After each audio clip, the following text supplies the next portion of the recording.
tout le monde en parle.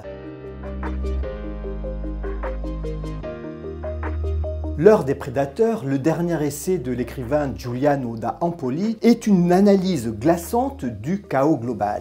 Assemblée générale à l'ONU, prise de pouvoir du prince héritier d'Arabie Saoudite, une soirée chez Obama, l'impact de Waze sur un petit village. À travers ces choses vues, l'analyste italo-suisse nous décrit en fait un monde régi par des autocrates décomplexés et par des seigneurs de la tech incontrôlables. C'est une suite d'images, mais j'ai retenu 5 concepts clés. Ils vont vous aider à mieux saisir la logique de ces prédateurs qui chamboulent l'ordre établi depuis 1945.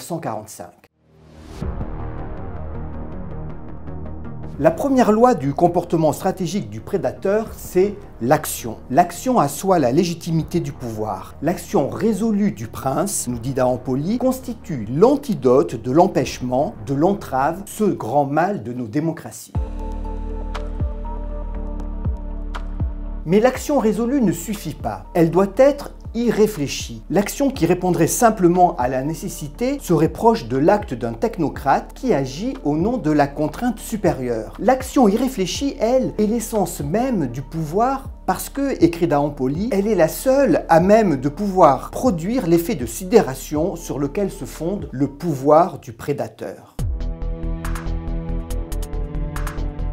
Ce pouvoir s'affirme au milieu du chaos, l'environnement privilégié des prédateurs. Machiavel déjà expliquait ce moment où tout le monde se bat avec tout le monde, où la force devient la seule règle du jeu. Les prédateurs, écrit da Empoli, ne se contentent pas de résister à l'adversité, ils tirent leur force de l'inattendu, de l'instable et du belliqueux. Nous y sommes, non ? En théologie, le miracle, c'est Dieu qui s'affranchit du fonctionnement normal du monde pour imposer sa volonté singulière. Pour les populistes, le miracle, c'est de parvenir à un résultat en transgressant les règles formelles contre le système, rendu inefficace par ses procédures, ses hiérarchies. Le miracle, c'est Nayib Bukele, le président du Salvador, qui, pour mettre fin à l'insécurité des gangs, emprisonne 80 000 personnes au seul prétexte qu'elles sont tatouées. Pas d'état de droit, mais au final, l'état le plus violent au monde, transformé en un des plus sûrs de la planète devant le Canada.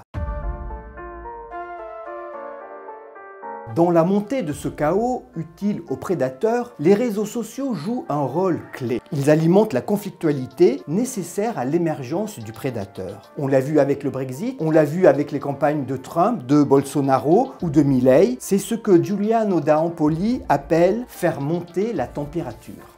Voilà les 5 lois à garder en tête et n'oubliez pas, comme pour les insurgés en guerre face à une puissance coloniale, la stratégie du chaos a longtemps été l'arme des rebelles, des outsiders. Elle est désormais le sceau des dominants.